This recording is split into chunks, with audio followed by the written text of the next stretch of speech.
शाबाश। मतलब शीशे में खुद की शक्ल ठीक ना है तो शीशा ही तोड़ दो। अभी अमेरिका के ब्यूरो ऑफ लेबर स्टैटिस्टिक्स ने वीक जॉब ग्रोथ का डेटा निकाला तो ट्रंप ने बीएलएस के कमिश्नर को ही फायर कर दिया। मतलब बजाय इसके कि अपनी खोपड़ खपुओं वाली नीतियां सुधारे जिनकी वजह से ये काम हो रहे हैं इन दी फर्स्ट प्लेस, बंदे ने डाकिए को ढक डालने के लिए फायर कर दिया कि जी साजिश हो रही है मेरे खिलाफ। मैंने जब पॉलिसी एक नंबर लागू करी तो ये रिजल्ट एक नंबर क्यों नहीं आया? GDP growth rate annually first half of the year में सिर्फ 1.2% बैठ रही है। जॉब ग्रोथ का मंथली एवरेज मात्र 35,000 बैठ रहा है पिछले 3 महीने का। ब्लैक वर्कर्स का अनएम्प्लॉयमेंट रेट रिसेशन लेवल के पास आ रहा है एट 7.2%। पर ट्रंप इज लाइक मेरी कोई कमी नहीं है, सब साजिशों के तहत नंबरों का भांग खोपड़ा कर रहे हैं। अब भाई 30 ट्रिलियन की अर्थव्यवस्था में 17 करोड़ कर्मचारियों को ट्रैक करना कोई आसान काम नहीं है। ये नंबर ऐसे ही नहीं आ जाते बूम शाका लगा करके।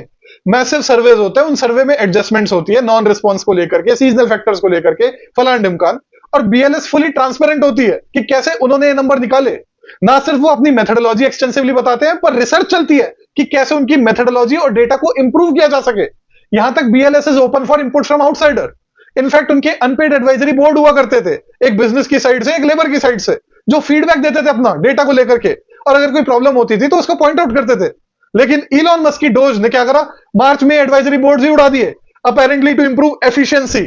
ट्रंप ने भी बीएलएस के स्टाफ में कटौती की जिससे डेटा की क्वालिटी थोड़ी कम हुई है। पर यहां मेन पॉइंट ये है कि कोई एक शख्स नहीं है जो ये नंबर निकालता है। अगर ट्रंप को लगता है कि भाई प्रोसीजर में गड़बड़ी है तो भाई अपने तर्क रखो, आर्ग्यूमेंट्स दो। खाली फेक नंबर्स खड़े होकर चिल्लाने से नंबर थोड़ी फेक हो जाएंगे। इनफैक्ट अमेरिका की स्टैटिस्टिकल ऑर्गेनाइजेशंस का जो क्वालिटी ऑफ डेटा होता है वो गोल्ड स्टैंडर्ड रहा है दशकों से। पर अगर आपको सच पसंद नहीं है तो नाश मार दो इसका भी, कराओ भाई अपनी एसएससी कराओ।